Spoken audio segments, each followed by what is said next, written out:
unites together to glorify himself. God told Paul in 2 Corinthians 12 that I am most glorified when you are weak. My grace is sufficient for you, Paul. I will not heal you, because how else will you grow in your faith if you don't depend on me?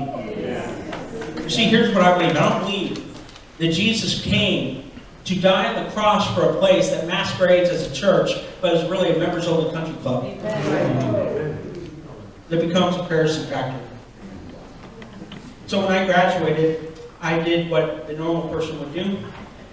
I left Missouri, wherever, moved out to Los Angeles, went on staff in a church called Shepherd Church, served there for 11 years. I was a college pastor, then I joined the teaching team, did a multi-site campus for them. I met my wife there. Wish you could meet her. She's like the opposite of me. She is beautiful, she is tall, she is tan, she goes to the gym every day. She is a muy caliente Latina. And in her wildest imagination, she had no clue that her knight in shining armor would look like a cross between Dr. Evil Gru and Uncle Fester. You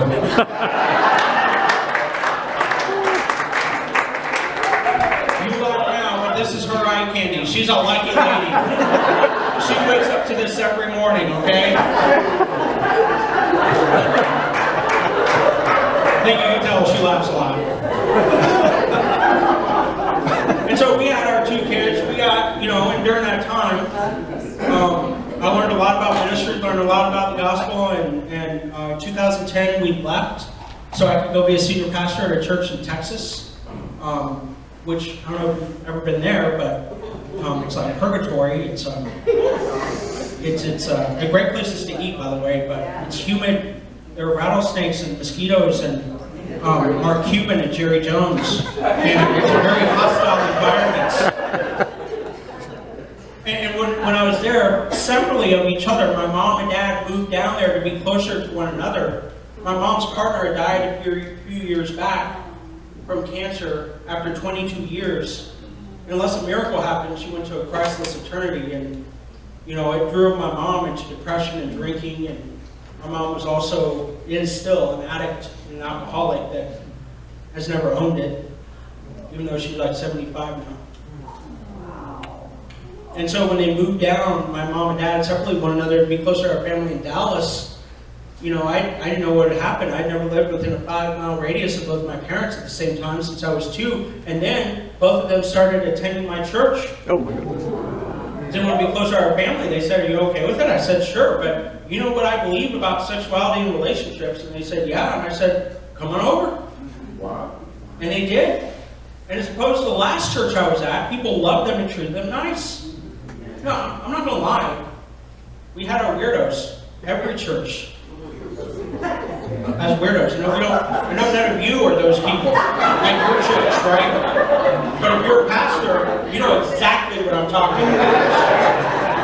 I've had people that, they're just great weirdos, and they do amazing things. But I'm like, wow, you are a different animal, but man, I'm so glad you exist because you lead so many people to God. And then there are other people that say, "I'm going to leave your church today." And on the outside, you're like, "Oh, I'm sorry." On the inside, you're like, "Do you need a recommendation?" Like, which pastor am I in a feud with? None of them, but still. And we moved back to Simi Valley, a suburb of Los Angeles, in the summer of 2013 to go pastor a church, which I'm not pastoring anymore. I'm doing what I do now.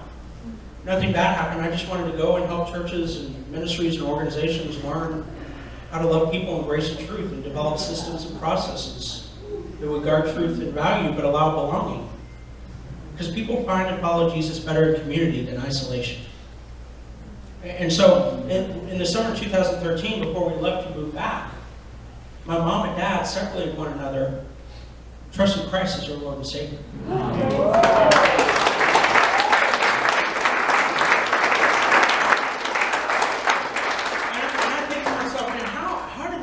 And I asked them, and I was ready for some kind of apologetic answer, or philosophical answer. I was ready for some kind of I don't know, just like an argument of some sort. Here's what they said.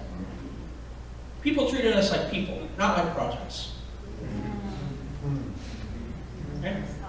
know what you do with a project when you're done? You know what you did with your science project when you're done? You throw it away.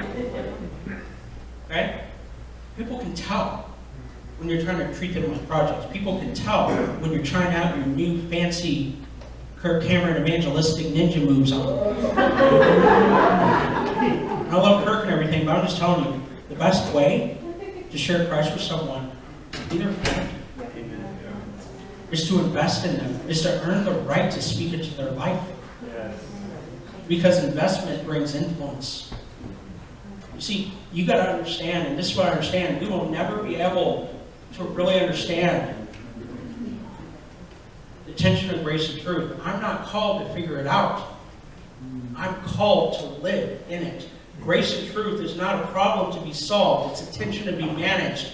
You don't solve tensions, and you don't manage problems. When you manage problems and solve tensions, you get in big trouble. But when you solve problems and manage tensions, that's when you're on the road to maturity. How does all this go together? I don't know. They don't believe everything I do. They love Jesus. They go to church when they can. You know, my mom has stage 3 cancer. You know, my dad has dementia, Alzheimer's. They accepted Christ at the ages of 69 and 70. Wow. They're much older now. My mom is still struggling with alcohol. And even though she's in an assisted living, but I still think she's saved. Yes. Because I think God's power is stronger than the sin in our life. Amen. Some people only grow this much in their life. Some people grow this much. Some people grow this much. But it matters that you're growing. And I think we need to learn here. And I'm going to close with this because I know we have Q&A. I think we need to understand this. There's a big difference, people, between acceptance and approval. Right. There's a big difference between acceptance and agreement. Real love relies on agreement, not on acceptance, not agreement. Cheap love relies on agreement. Okay? Acceptance is empathy. As Brene Brown says, the author Brene Brown, she says that empathy is to feel with another person. It's neither to approve or reject a person, it is to walk with them. It's like when Jesus says, if somebody forces you to go 1 mile, go with them 2. It's what he says in Matthew 5, 38 and 48, especially verse 46, when he says, if you only love those who love you, what reward will you get? Anyone can do that. It's what Paul says in Romans 12, 9 through 18, especially verse 18, when he says, as much as it depends on you, live at peace with everyone. So according to Paul and Jesus, and the author of Hebrews in Hebrews 12:14, love and peace with other people depends on me, not them.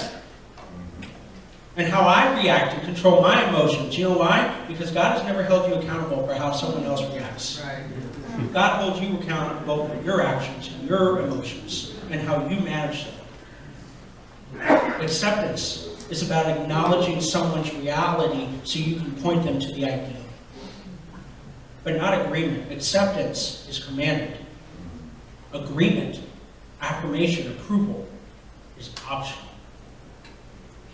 Live in messy grace. God's grace is perfect, but when it hits our messy lives, it looks messy. But God loves messy people. That means that He loves you and me. And the people who are different from us. Let me pray for you. Lord, thank you so much for today. Thank you for this time that we have. Thank you for these people. I pray that we can be people of the book, people who live like your Son did, who operate and move and breathe in both grace and truth. It's in your Son's name I pray. Amen.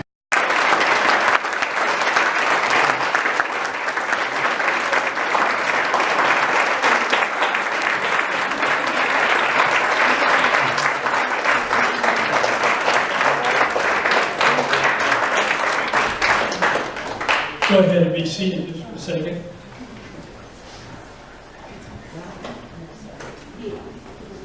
You know, one mistake I think Christians make when we hear a word teaching of the Virgin, not only from Caleb but also from Bill, is to think, yeah, that's right, it's those guys. Instead of allowing the Holy Spirit to help us process what we're hearing. So we come to grips with the Word of God in our own life and recognize there's both points in our own lives where we would have stood with the Pharisees. Got really, really quiet on that. I just want to make sure that we're not listening to the Word of God and going out, sort of going, yeah, okay, that's good, without it touching us. That's what touches. You know, Jesus, when he's defining his own ministry, stands up in the early days of his ministry and says in the synagogue, the Spirit of the Lord God is on me, because he's anointed me to preach the gospel, to open the blind eyes, to set the captives free. And if you read the quote down in Isaiah, it says, and they will rebuild the cities, and they will restore the walls, and they will restore the paths to walk in. Who's the they? Well, it's all the people that got restored back up earlier in the verse. It's all the prisoners that were set free. It's all the blind people that had their eyes open. It was all the people that the gospel was preached to. Those are the people that rebuilt the cities. And as long as we stand aside from that and don't recognize we all have our own brokenness, we won't be people that restore cities. I hear God saying to us in these days, I want you to deal really straight up with me. Your city needs to be rebuilt. And if you'll let me, I'll rebuild you, and you'll become a repairer of the past and dwelling for your city. Anybody want to say amen to that? Amen.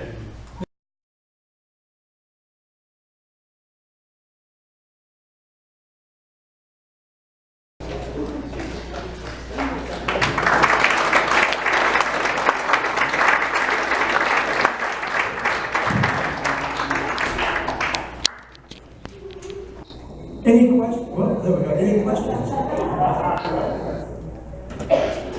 With everything that both of you said, it's very, very obvious to me in the scriptures that that's the best way to handle it. But the circumstances sometimes are that the homosexual community puts the demand on that you condone what they're doing. How do you deal with that? Well, I think, again, we're dealing with a messy and a difficult area. You know, when I was struggling and looking for answers, I was the brahmana in the church. And now people don't get that he's kidding himself. You know, the world just thinks I'm crazy. And probably some people in the church do too. They think that it's just a genuine thing, you know.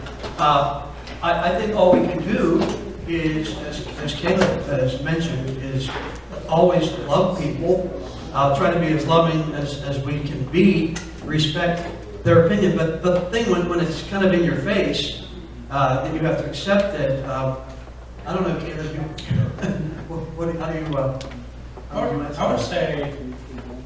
I would say it's human nature to want people to condone what you shouldn't do. It doesn't matter if it's who you're in a relationship with, if you're cheating on the IRS, if you're making fun of another person.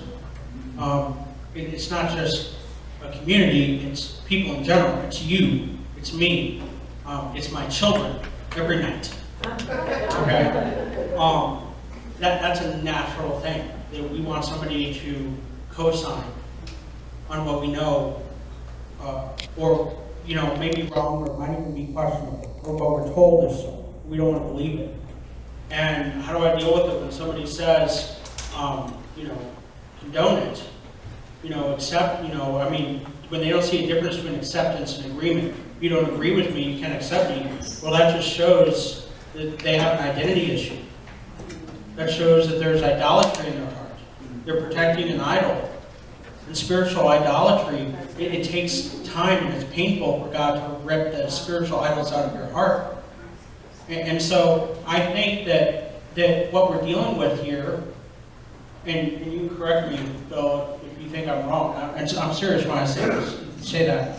I think that far before we're ever dealing with an issue of sex and who we want to have sex with or anything like that, this is an identity issue. I think that the false dichotomies and the extremism in our society has made it an identity issue.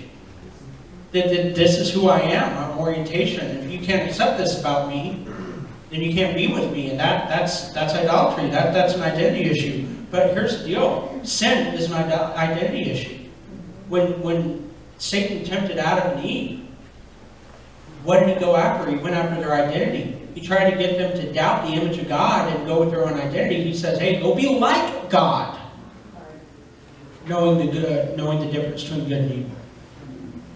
See, this is an identity issue, and the reason I was working with one church, and I'll shut up. I was working with one church, and I was trying to help them set up some systems and processes. And I was there with their executive team, and there was this one elder that was there, and he just, when you walk in the room, you can just tell somebody it's going to be a Scrooge. Okay, that was homeboy sitting at the table. I mean, we're not talking, and then finally he's like, "I don't understand, big deal here.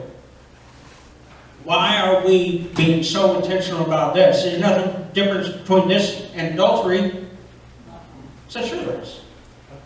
Adultery is not an identity issue. True. LGBTQ is an identity issue." He's like, "How can you prove that?" I said, "How many people have you met that have come up to you and said, 'Hey, within 2 minutes, I'm an adulterer. I adult.'" How many people have you met within 5 minutes say, "I'm gay, I'm lesbian"? True. And when we are not intentional with handling identity issues, we will unintentionally shame people. And shame is a tool of the enemy.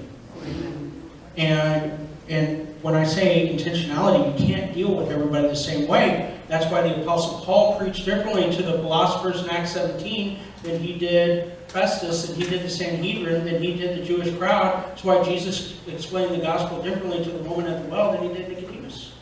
So what do? We love. We stay in the same place. Like the father of the prodigal son. We don't. And I think whenever somebody insists on either accept it or, I think, I know my sister's on Facebook, I don't do that. But she expresses her opinion, and people just unfriend her that don't agree. Yeah, that's just the way it goes now. So I think it kind of takes care of itself when they insist on it. We got one back there, right there. You. Yeah. My granddaughter just got married to another woman in Colorado a couple of months ago. So, I love my granddaughter. I love my daughter. I love my family, and but homosexuality is the only sin that they have a parade for, like they're proud, like I commit, we commit adultery or fornication or lying or stealing, we feel bad, we feel sorry, and I'm very adamant against homosexuality because it's like there's no repentance. They don't feel guilty. It's like she doesn't feel guilty. I mean, but my question is that what you shared here tonight about love and everything, that's good. I mean, God wants us to love everybody, but Jesus, the Bible says, how will they know unless you tell them? And be adamant against it, that it's wrong. There has to be repentance. No, he doesn't say how will they know unless you are adamant against it. He never says that. Well, and I'm not picking on you. What's your name? Ray. Ray. And I'm not picking on you when I say this, so please don't feel like I am. Okay, I'm being honest. Do your daughter and granddaughter know how you feel?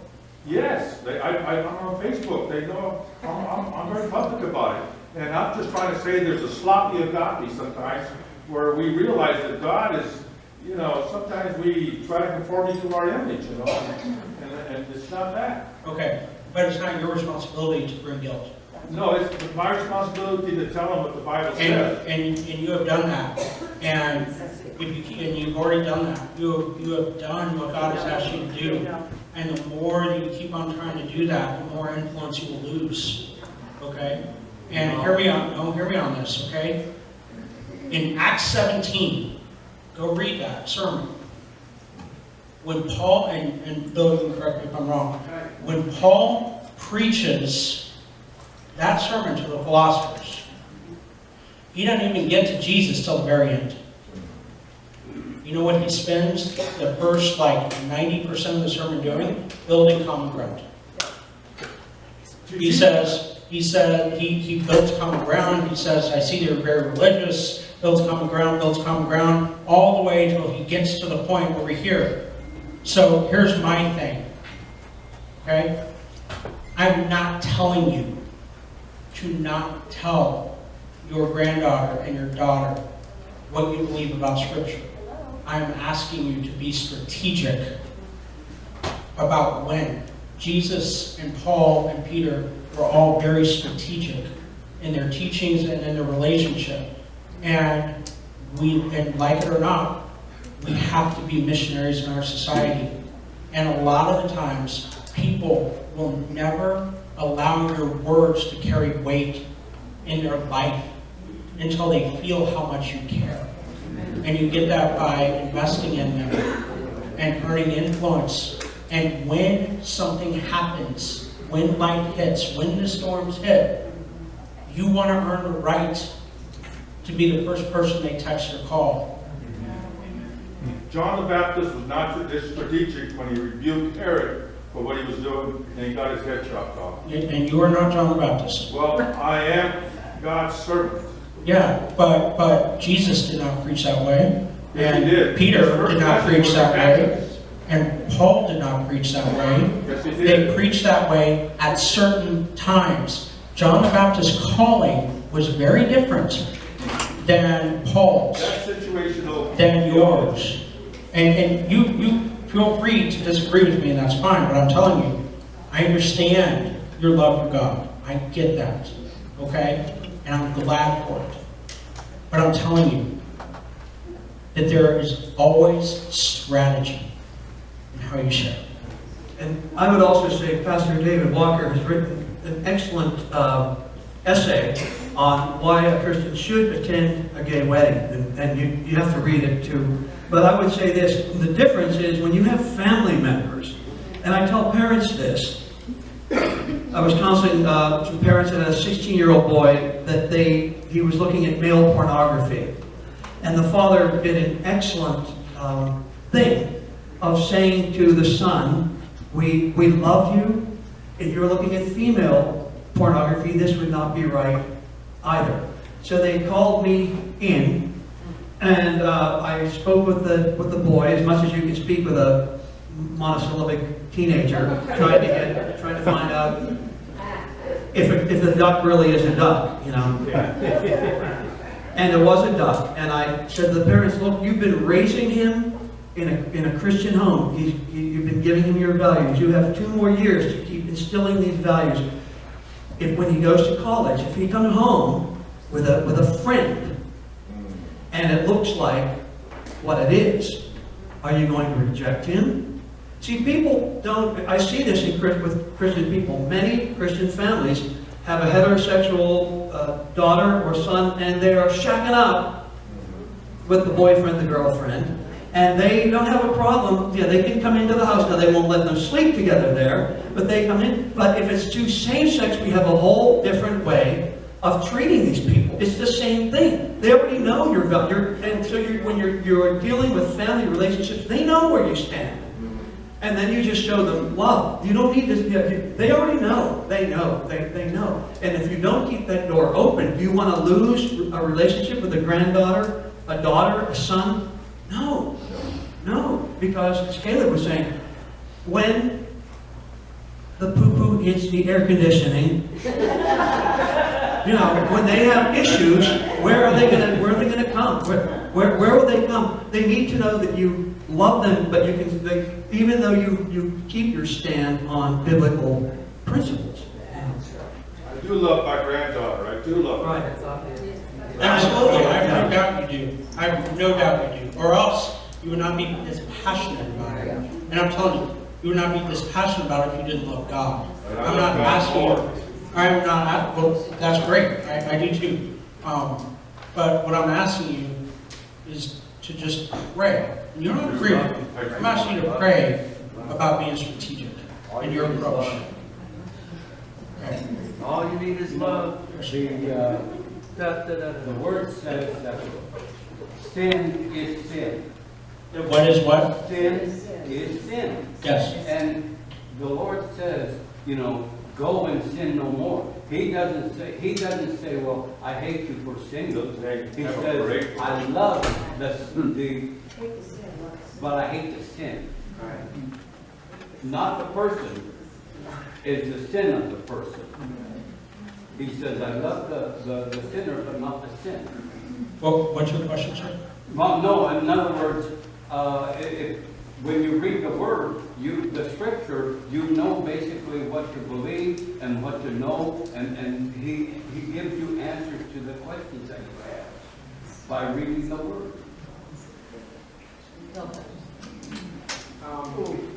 Yes and no. And the reason why I say no is that there are some things that Paul and Peter and John, the author of Hebrews, wrote specifically to the churches in those days. And there are others that they wrote to us. And yes, God can love the sinner and hate the sin, but we can't. We've got to, and I'm not saying don't approve of the sin, but we can't think in those terms, because in our finite, already sinful, depraved minds, we can't always distinguish between the sin and the sinner. Thus, the whole identity issue with LGBTQ people. That's the reason why they have, why there are parades, because it's no longer about who you're in a relationship with. It is all about a philosophy. It is all about a way of life.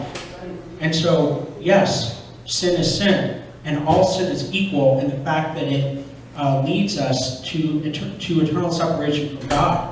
But different sins have different consequences.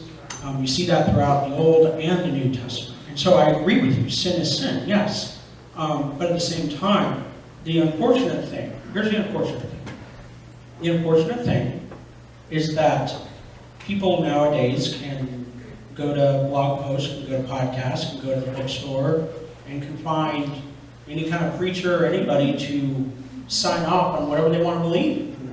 And they can always, try to find a way to do fancy exegetical or literary footwork themselves out of a verse.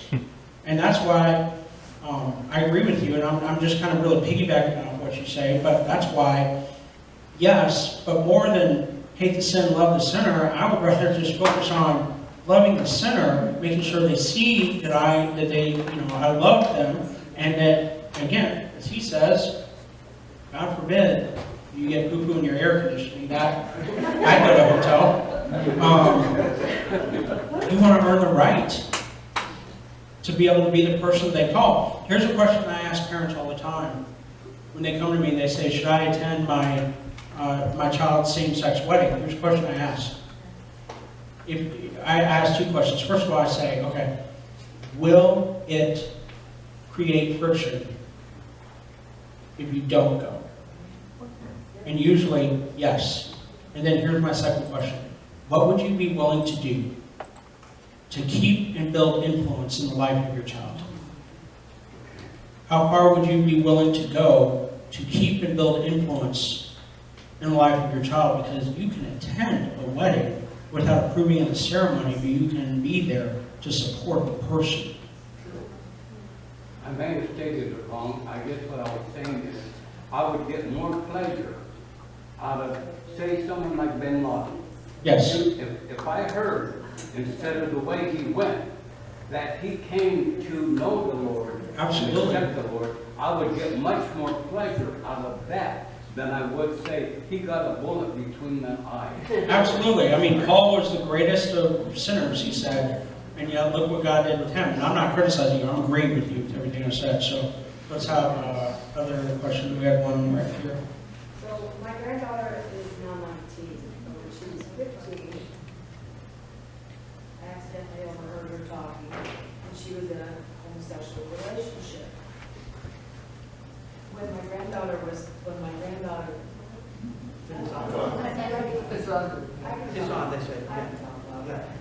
my granddaughter was 15 and she went into a homosexual relationship. And she accidentally texted me the message that she was in a homosexual sexual relationship. I went, what? But I didn't react wrong to her. I was kind of blown away by it. I had just moved out of my niece's house, who was a homosexual, because I was living, my granddaughter and I were living with her for a short time. But there's no difference in the sin that she did with that one, and now she's moving in with her boyfriend. Because now she's 19 and she's got a boyfriend and she just moved to Florida with him. And I'm like, there's no difference in the sin. Not really. There is no difference in the sin. There's no question, it's just the analogy. Yeah, thank you so much. Sure. My question is, if at work, I sit next to a homosexual that finds out that I'm a Christian if I'm reading maybe a written Bible verse that I'm studying at my desk or anything like that, and we get to talking, is it okay if I, just give my own testimony about my own situation of whatever, drugs and alcohol versus their situation, and I can give them a website to go to, like Tim refers to, this is Tim, fullyfreefilms.com, and there's a film called Audacity. I don't know if you guys, you're aware of that. Is that okay if I just say, hey, look, before we go into religion and we go into, trying to convert or convince or condone or anything like that, I recommend you watch this film. Is that a good suggestible thing to do?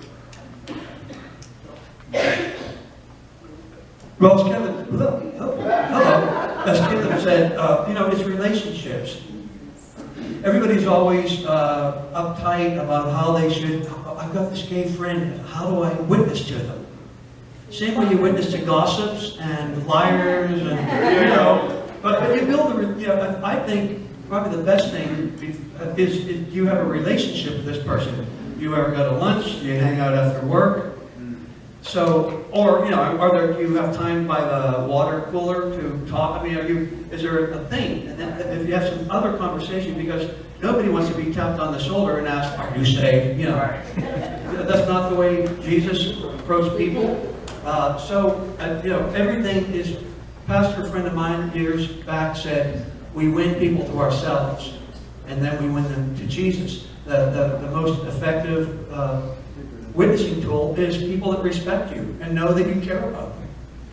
Yeah, I would agree with that. I would also add that I would be careful about sharing your testimony at first with alcohol and everything, because here's the reason why I say that. I'm not saying that you shouldn't do it, but again, I'm saying use strategy, because I'm willing to bet the person sitting next to you, across from you, wherever they sit, they probably don't look at what they're doing as a sin or something like that. And so, if you tell them your testimony, if you say, well, I struggle with alcohol too, so I kind of know what you're, talking about. And I'm not saying you would say it like that, but in their mind, they're like, calling me a drunk? It's like when people try to empathize wrongly with LGBTQ people, and they're like, well, I don't think what you're doing is any difference between stealing or murdering someone, and they're thinking, wow, you just compared me to Hannibal Lecter and Gordon Gekko, thank you for that. And they're not even in a place where they look at it as something, that is sinful. And so, again, do I think you should share your testimony? Absolutely you should. But I think first, he said it well, win them to yourself, win them to Christ. Not to yourself like a narcissist, win them to yourself, and that's not what he's saying. But I'm just saying, like what I said with Jesus and people who are not like him, they liked him, and he liked them back. And you will earn the right to speak into people's lives. And the other thing I'll say, then move on, whatever, and this is just kind of piggybacking off what I said, this is not necessarily in response to what you said. But when somebody says that they're gay or lesbian, or that they have gender dysphoria, don't automatically assume that means that they're automatically in a sexual intimate relationship, because there are people who will tell you that, but they are still celibate out of their biblical convictions. But there are some people that still, and you've experienced this, who will still identify themselves as that, And then there are other people, like at our last church, we had people who were in same-sex relationships who attended our church even though they knew that we didn't agree and that our doctrine was different. But we had lesbian couples who were living in our church and weren't even intimate. There was one couple that I knew very well. They lived in the same house, slept in separate bedrooms, weren't married, were together for 30 years, and they were no longer sexually intimate. But they called themselves lesbians. Why? Because they felt more belonging and forgiveness and understanding in this community than the church community. And nobody will fully engage the church community until they feel heard and loved. I mean, in California, I'm sure it's the same here, we have, at the church I attend now, we have people who attend our church who met on an asexual dating website. For people that don't want to have sex, but they don't want to be alone. What do you do with that? So again, I'm not chastising you, I'm just tacking on to everybody. Don't assume that they are the stereotype in your head. And I think we're so anxious to see people come to Jesus a lot of times. We don't give God the opportunity to bring them in His own way. If we could just give them the seed. Instead, again, love them. Genuinely love these people, and then they'll listen. They'll listen. Brian, I know you had your hand up. How do we get the book? Oh, how do we get the book? Did you bring the Messy book? Grace. No, but you can I get it. actually had a question. Oh, okay. Well, you're not sure. Yeah. You can get it on Amazon. If you go Messy Grace, you'll find the book. Now, there's also a small group study, curriculum study with different testimonies. So you can get that as well, but I'm saying make sure that you're looking at the paperback book.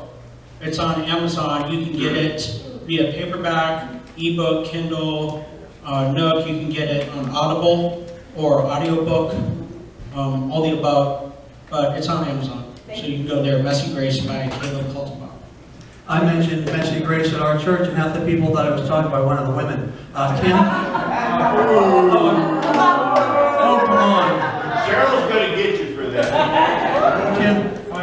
I'm just curious to see if Caleb has seen the movie Audacity, the Ray Comfort movie on homosexuality. I thought it was very well done, very sensitive, but I'd like to get his opinion on it. Have you seen it? I have no opinion on it because I haven't seen it, but I will take your word for it. It's great. I'm serious, I haven't seen it. The reason I bring it up is that I went into 7 homosexual bars here in Las Vegas, and I had a copy of the DVD Exit, which deals with suicide that Ray Comfort has put out. And I would say to the bartender, if you know of anybody who's suicidal, here's a great movie for them. And then I would give them the movie gift card, and I gave it to all the homosexual couples holding hands around the bar. And the very next movie, that when they go to fullyfreefilms.com, after Exit, they see a movie on homosexuality, the movie Audacity. And so I just thought he did such a good job on the movie on suicide. I thought that it was very well done on Audacity. I didn't know if you had seen it. Well, I think we had talked about that before, but I will definitely watch it. I'll give you my opinion. I obviously will, but I have not seen that yet. One other thing. Yes, sir. I hand out tracts at the homosexual parades, and not specifically on homosexuality. I hand out like Science Confirms the Scripture that Ray Comfort has put out. And what do you do when you see somebody like the Fred Phelps people who have signs that say God hates fags? Do you say anything to them? Do you just leave them alone? How do you handle something like that? I'll leave them alone because you're not going to change your mind. And again, maybe you could too. So let me rephrase that. I'm not making fun of you. Yeah. I don't think I can. I don't think that because I've done that. I got in an argument with Fred Phelps when I was in Bible college. My grandma used to live in Topeka, Kansas, his headquarters, and he was there. And so, and my grandma, sorry.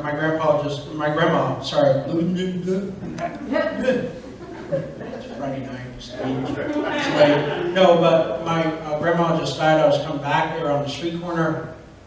I was feeling feisty, so I pulled over and went up to him and started debating with him. Again, I was a sophomore in Bible college and everything, but I was like, why are you doing this? He said, well, people need to know that they're sinners. I'm like, well, they know. I've been here like a long time. Think it's time to move on? No, they need to keep on knowing. I'm like, do you really think this is going to lead them to the Lord? He's like, I'm not worried about them coming to the Lord. Oh. And I said, why is that? He's like, well, I'm a Calvinist. Everything's predestined. And I just looked at him and I'm like, well, first of all, I'm sorry for that. I said, second of all, if everything is predestined, then you don't really need to be here, do you? Because it doesn't matter what you do. They're already going to go to hell. They're already going to go to heaven. You know, which I'm not a Calvinist, but I'm just saying that was the flaw. And I kept on arguing with him, and he got him to walkie-talkie. He's like, we've got a little weird kid here arguing. We need to go to a different street corner. So at least I chased him out. But here's what I would do, Tim. And then, if you want to separate yourself from them, don't just hand out the tracts. I think the tracts are great, that's fine. Do something to serve them. Give them a bottle of water. Give them something to drink. Well, I'm sure, but I'm just saying that if you want to separate yourself, like at our church during Prop 8, our church got protested because the church I was an associate pastor at, where I attend now, Dudley Rutherford, he took some pretty strong stands during that time. We got protested by LGBTQ groups, and he's like, Caleb, what do you think we should do? So we got a bunch of people together. We went out with donuts. We gave all the protesters donuts. Like, hey, just real quick time out with our differences. We'll give you some donuts. Everything. Poison? No poison, no laxative. I asked him in an interview, I said, Pastor Phelps, do you believe that homosexuals can be saved? He said, no. According to Romans 1:26 and 27, God turns them over to a reprobate mind. Just then a friend of mine who'd been saved of a homosexual lifestyle called and said, Pastor Phelps, I beg to differ. I believe God saved me out of that. I said, 1 Corinthians 6:9-12 says, former homosexuals made up part of the early church. And Phelps had no answer.